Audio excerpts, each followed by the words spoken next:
Good morning everybody. I'd just like to show the Tom Thumb Peas that we were looking at a few episodes ago.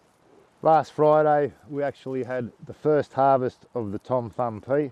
As we can see here, the plant's really browning off, starting to die away.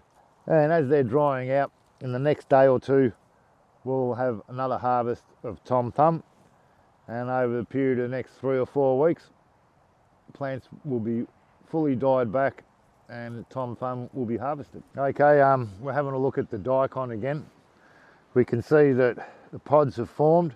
Flowers are now starting to die back. I'd say that it is probably 6 or 7 weeks before that we will see these pods completely dry and seed ready for harvest. Extremely happy with the amount of pods that the daikon has produced.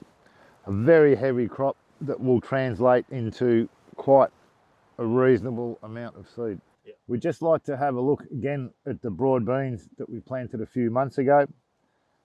They've reached their maturity just about.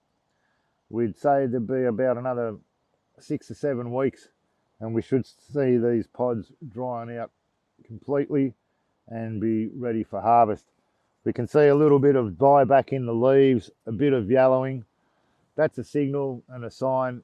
As I said, the plant has reached its maturity and now we're just waiting for the seed to be dried out.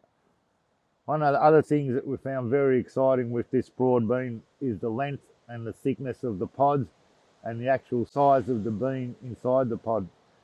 We've been measuring and we've found things to 38, 39 centimetres long so far. We do believe that the Guinness Book of Records tells us that in England they found a broad bean that was grown, pods reached 45 centimetres in length. We'll just see how these goes. We may or may not get a specimen that big.